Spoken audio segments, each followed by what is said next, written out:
샹하이의 이 프랑스 조계에서는 중국사 역사에서 한 획을 긋는 엄청난 사건이 일어납니다. 바로 오늘날 중국을 지배하고 있는 집권당인 공산당이 창당이 바로 상해에서 일어나기 때문입니다.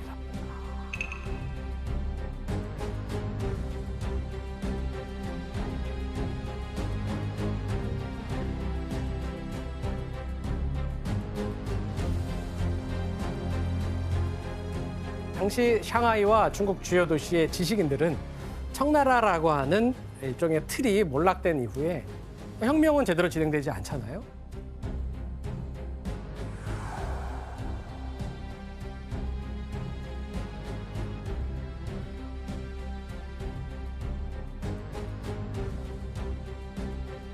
자, 이런 상황에서 열강은 점점 침략합니다. 이걸 어떻게 해결해야 될까가 초미의 관심사였어요.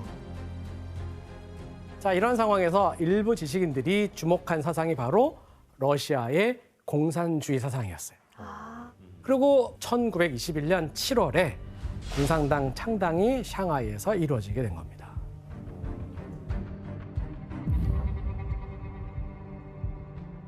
자, 이들은 노동자, 농민이 혁명 군대를 만들어서 정권을 뒤엎어야 된다라고 하는 의미의 강령을 만들었고요.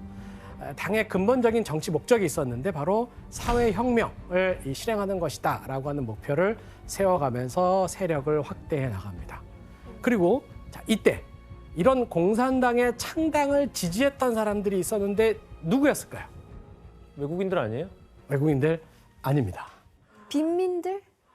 정답은 여기에 있는 것 같습니다. 노동들, 네, 맞습니다. 지금 얘기하신 대로 중국 국기에 나타나 있는 이 공산당지. 엠블럼의 네네. 상징에 나오는 농민과 노동자들입니다.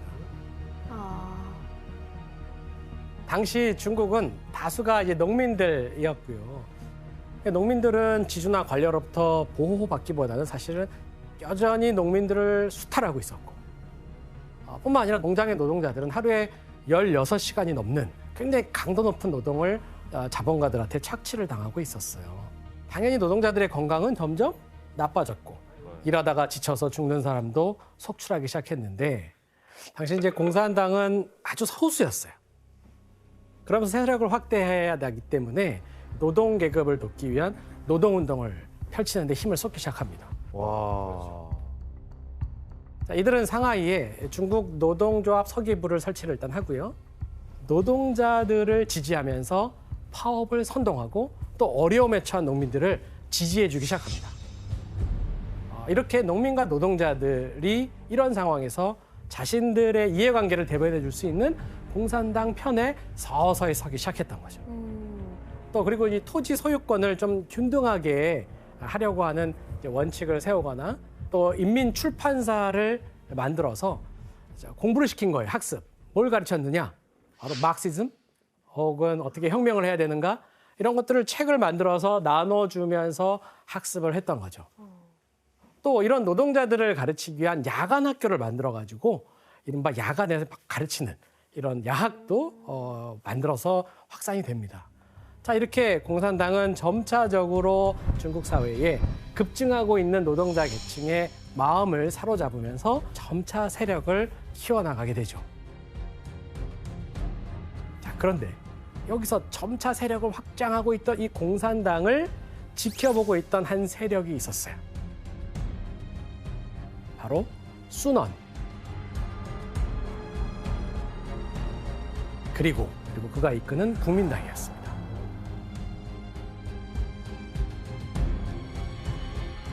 과거 이 중화민국을 세웠던 순원이 이끄는 국민당은 공산당에게 한 가지 제안을 하게 됩니다. 뭐였을까요? 힘을 같이 키우자. 그렇습니다. 국민당은 공산당과 함께 손을 잡고 군벌을 물리친 다음에 새로운 정부를 세우자고 주장했던 겁니다. 그래서 1924년 1월 국민당과 공산당이 본격적으로 손을 잡는데 이른바 국공합작입니다. 국공합작이라고.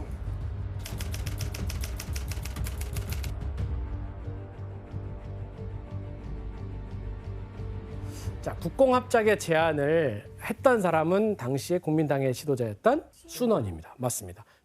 근데 순원이 국공합작을 한 지 1년 만에 암으로 사망합니다.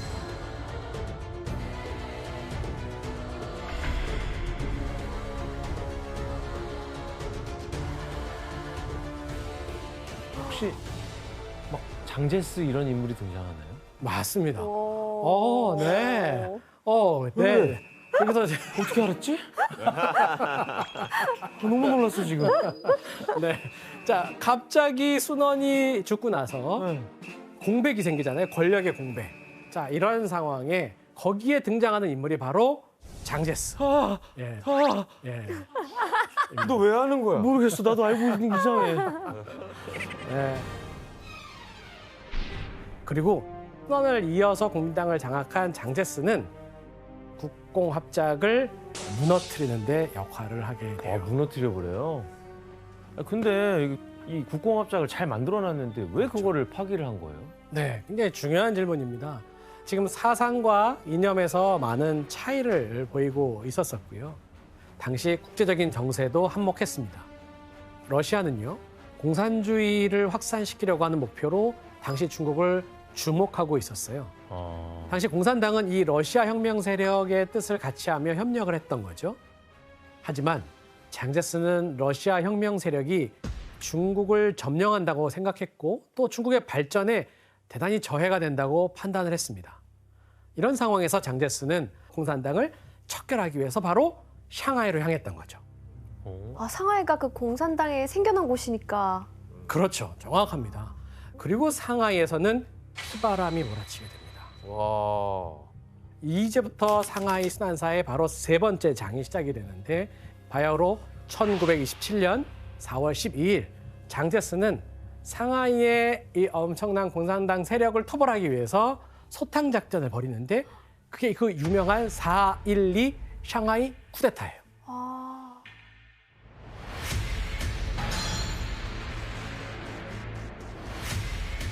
약 2,000명의 군인이 상하이에 있는 노동조합 지부와 노동자들을 공격하기 시작하면서 당연히 끔찍한 학살이 벌어지게 되는데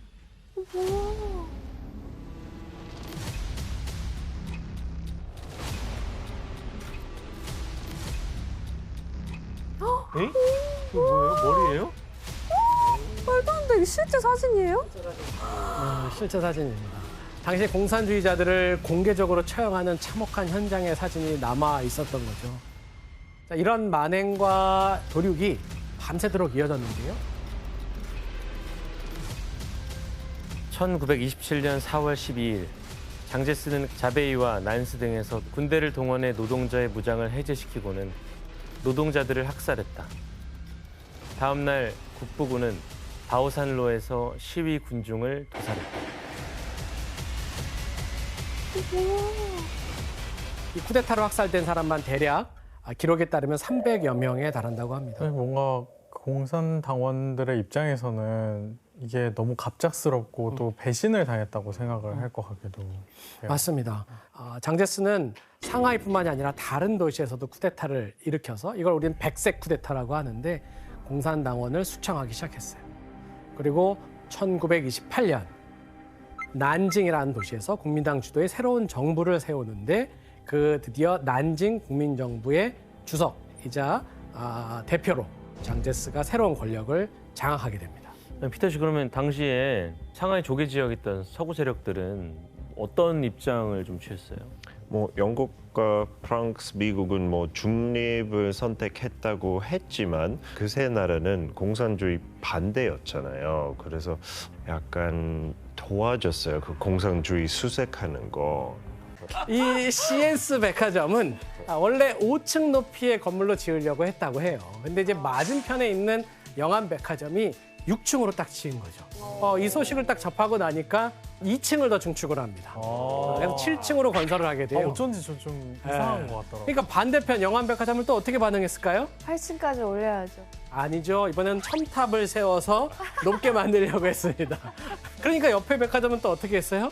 우리도 2층짜리 높이의 첨탑을 계속 올리면서 이 첨탑에 시계가 달려있는 모습을 볼 수가 있죠. 그러면서 샹하이의 랜드마크가 되면서 잠들지 않는 밤거리 이런 유행어가 샹하이에 있었다고 합니다. 네, 요거는 요즘 오늘날 찍은 어? 사진입니다. 그때 지어진 게 지금도 있는 있다고요? 거예요? 그대로 있죠. 와. 네. 그 당시에 화려했던 모습을 거의 그대로 지금도 유지하고 있는 거죠. 지금도 화려해요. 그렇죠. 맞아요. 사실은 지금 우리가 누릴 수 있는 모든 근대성의 모습이 1930년대 샹하이에 시작이 됐던 거잖아요. 아, 진짜 믿겨지지가 않아요. 30년대 저런 게 있었다는 게. 그러니까요. 그러니까 샹하이에 이렇게 고급스러운 건물들이 즐비하기 시작했는데 실제 사는 주민들은 어떻게 살았어요? 당시 소비 문화가 이렇게 막 발전하면서 상하이 사람들은 이른바 이 스타일을 굉장히 중요하게 생각했어요. 이른바 유행이잖아요. 이 최신 유행 아이템들이 하나 둘씩 등장하기 시작하는데 모던걸이 등장하기 시작합니다. 아하, 일명 모던걸. 궁금하다. 오. 딱 전형적인 파마 머리 그 이미지가 있거든요. 상하이의 모던 여성 하면은 그 몸에 딱 달라붙는 치파와 뭔가 저 웨이브 컬이 들어간 파마 머리 좀 유행이었던 것 같아요. 야. 진짜 상하이에 사는 여성들은 그 유행의 핵심은 얘기하신 대로 헤어스타일, 그다음에 옷이에요. 그리고 샹하이만의 헤어스타일이 있었는데요. 이 컬을 준 것도 있지만 기본적으로 쇼컷이 유행하기도 합니다. 왜냐하면 중국 전통에서는 긴 머리를 찰랑찰랑거리는 그 여성의 아름다움에서 점차적으로 짧고 세련된 스타일을 추구하기 시작했어요. 교수님 그러면 이 옷 입는 스타일도 많이 영향을 받았겠네요, 서양에게. 그렇죠. 상하이 인근 지역에 보면 이제 예전에 궁정, 즉 청나라 궁정에서 의복을 만들던 전문가들이 이제 다 실업자가 됐을 거 아니에요? 이들이 모두 상하이로 와서 자신의 의상실을 만들고 운영을 했습니다. 그래서 당시 상하이에는 지금의 이제 패션 회사 이런 격이라고 할 수 있는 홍샹 복장 회사가 설립이 됐는데요. 당시 이런 여러 가지 패션 기업들, 회사들이 패션 쇼가 벌어지기도 해서 자신들의 스타일을 과시하기 시작했는데 남아있는 영상이 있다고 합니다. 당시 패션 쇼를 한번 영상으로 확인해 보겠습니다. 기대된다. 기대된다. 그래 저 원피스 저거. 치파오라니까 치파오. 이건 드레스네. 아니 근데 힐도 신었어요. 보셨나요? 그러네요. 이제 전족의 시대가 간 거죠. 그러니까요.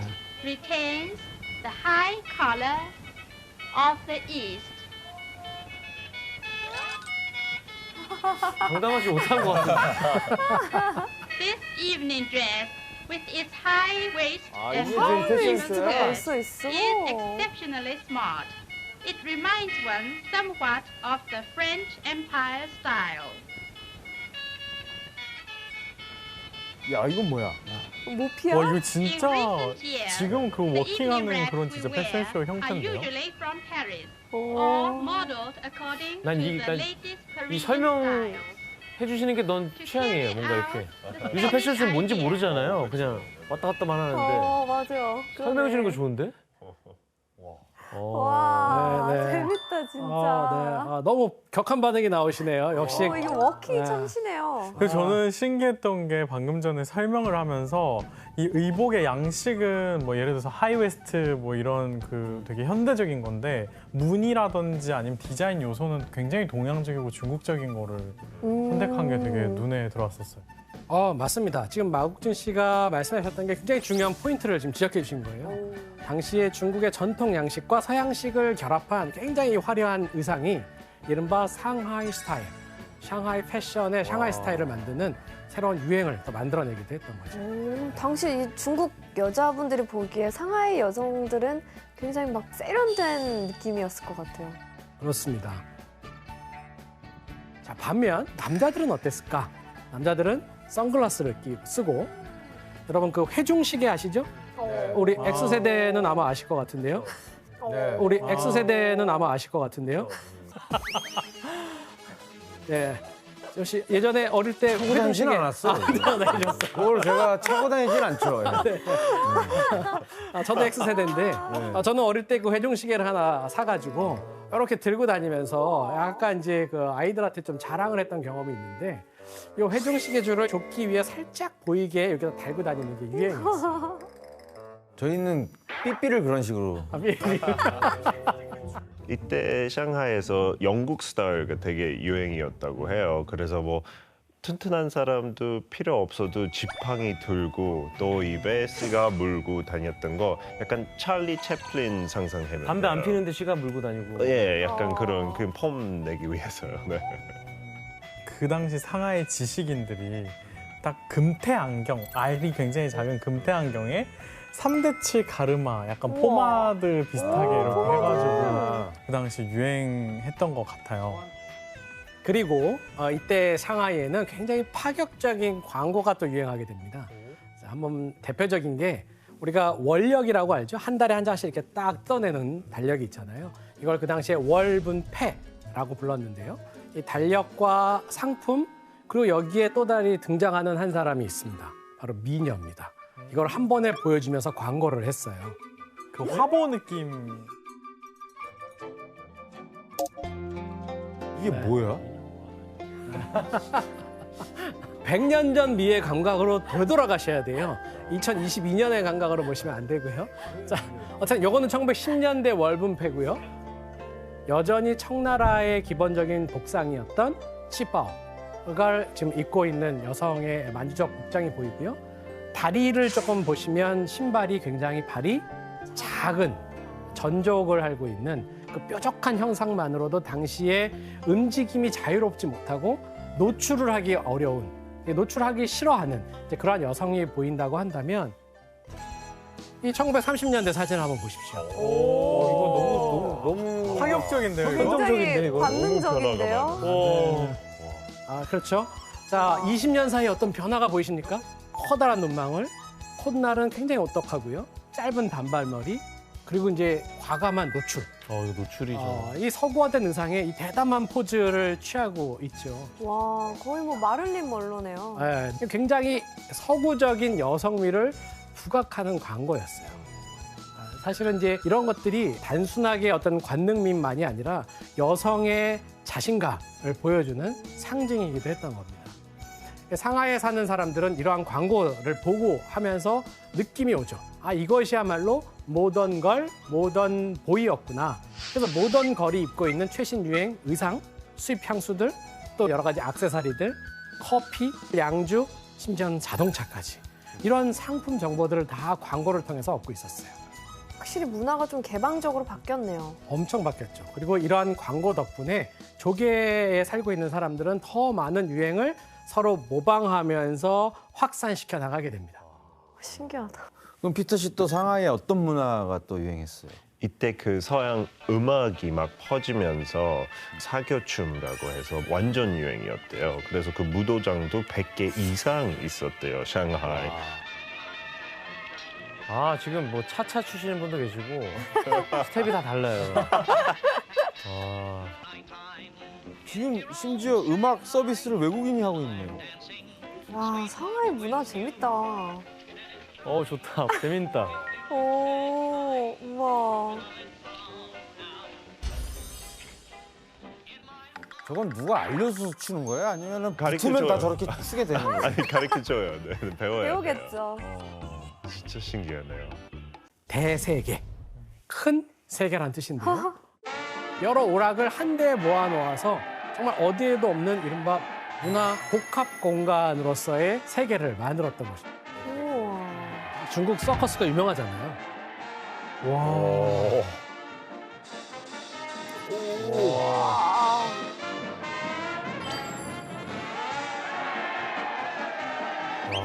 와. 하이라이트? 아, 어? 무슨 거울? 오목 거울 같은 거 있잖아요. 아. 정말.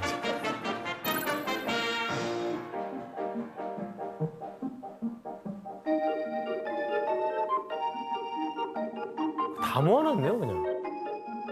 놀이동산 같은 거네요. 저 때 당시에. 예, 프랑스 조계에 있었던 이 대세계 건물은 상하이의 이른바 그 당시로서는 그 세속적인 쾌락을 추구할 수 있는 대표적인 건물로 알려져 있었고요. 당시 유럽 문화가 동양의 예술 문화랑 혼종이 되고 엉켜서 이른바 샹하이 모던이라고 하는 독특한 풍조를 만들어내기 시작합니다.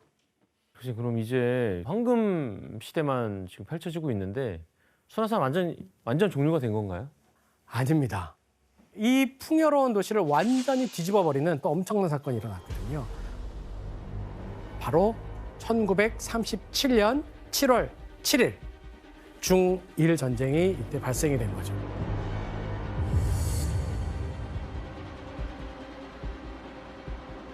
일본은 청일전쟁 시기부터 점차 세력을 키워나가게 되죠.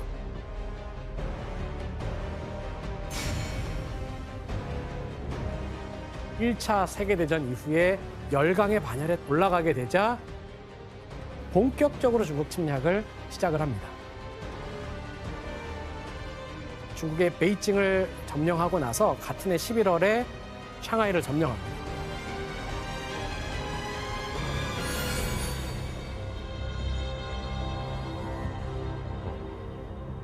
일본의 공격에 난징 국민정부의 주석이었던 장제스는 어떻게 했을까요? 가만히 있으면 안 되죠. 그렇지. 장제스는 중국군 병력 80만 명과 함께 전투기와 폭격기를 샹하이로 급파했습니다.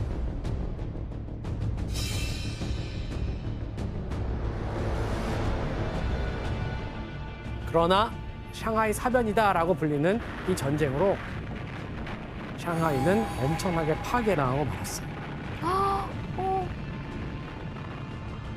중국군은 약 28만 명이 목숨을 잃었습니다. 3분의 1이 그냥. 당시 난민 문제도 좀 심각했는데요. 가장 큰 상하이에 있는 난민 캠프에는 고아가 된 그런 아이들도 많이 있었습니다. 아이고. 아니, 그렇게 잘 나가던 상하이가 이렇게 된 거예요? 그러니까요.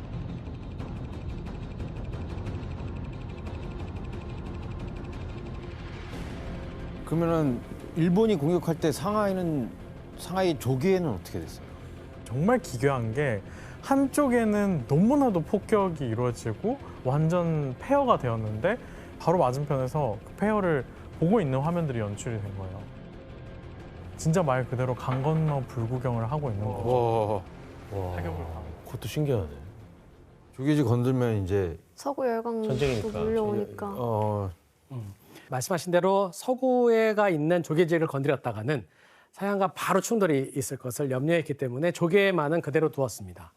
그런데요, 1941년 이제 태평양 전쟁이 일어나면서 기세가 등등해졌던 일본은 상하이 조개에도 공격을 감행하게 됩니다. 이야, 진짜. 이때 조개지의 그 화려했던 모든 곳은 한순간에 전쟁터로 변해버렸습니다. 결국 열강들은 조개를 포기했고 조개는 일본군에게 점령당하고 말았어요. 장장 9년 동안 이 중일전쟁이 이어지거든요. 그리고 1945년 제2차 세계대전이 일본이 항복하면서 여러분 아시다시피 끝을 맺게 되죠. 자, 그리고 이제 상하이에서 일본군이 물러가게 되고 몸을 피했던 외국인들도 다시 상하이로 돌아오기 시작합니다. 그럼 이제 전쟁이 끝났으니까 상하이에는 평화가 오나요? 상하이의 운명이 이때 어떤 방향으로 움직였을까? 당시 중국 안에 안정적인 정권이 건립하고 있어야 되는데 그렇지가 않았잖아요. 지금 두 세력이 다투고 있지 않습니까? 하나는 국민당, 하나는 공산당. 다시 누군가는 승자가 되기 위한 권력 투쟁이 시작이 됐던 거죠. 다시 내분을 하는구나. 1945년 중국 공산당 제1대 주석으로 임명된 이 마오쩌둥과 반대편에 있는 국민당의 주석 장제스는 그야말로 중국의 패권을 장악하기 위한 일대 전쟁을 벌이게 되는 것이고 이게 그 유명한 국공내전인 겁니다.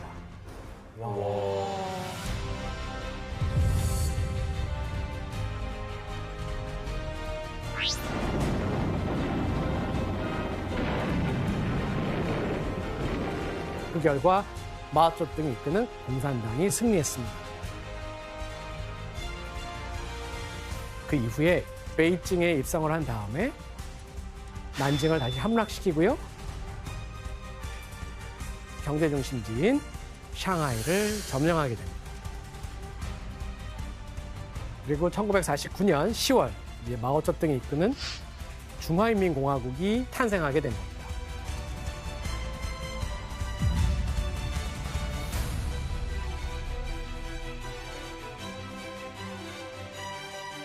공산당은 기조에 나온 것처럼 기본적으로 농민 혹은 하층 노동자 계급을 중심으로 한 평균주의, 즉 평등한 분배를 중요시하는 정당이지 않습니까? 바로 이때 외국인들은 어떻게 했을까요? 나가야죠. 맞습니다. 급히 짐을 싸고 떠나기 시작합니다.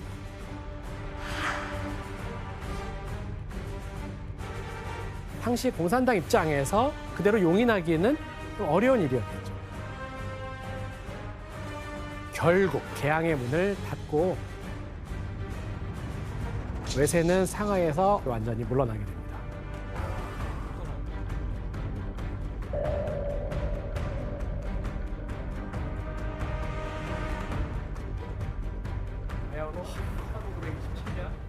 하지만 이후 중화인민공화국 최고 지도자 덩샤오핑, 그는 중국을 개혁 개방하자라고 하는 캐치프레이즈로 경제 성장에 한 가지 모델이 필요했고요. 그 모델 도시로서 상하이를 선택하죠. 그래서 중국의 힘과 미국을 파트너로 삼아서 이른바 미중 외교 관계가 이때 새롭게 수립하게 되거든요. 그러면서 상하이는 다시 한번 중국 최고의 경제 도시로 급성장하게 됩니다. 오늘 우리가 볼다시피 상하이는 열강의 틈에서 수난을 겪으면서 침탈도 당했지만 중국의 전통 또 서구의 근대가 섞여 있는 문화 도시로 발전하게 됩니다. 동시에 여기는 정신적인 해방 공간이라는 모습도 보여줬습니다. 그 결과 현재 이 마천루는 중국 제1의 경제 도시의 위험을 알리는 랜드마크로 지금의 상하이를 빛내주고 있습니다. 이 말은 상하이가 중국의 미래를 짐작하게 하는 경제적 성장을 이룬 도시라는 뜻인데요. 앞으로 중국 경제를 새로 이끌어갈 상하이는 또 어떠한 역사를 써내려갈지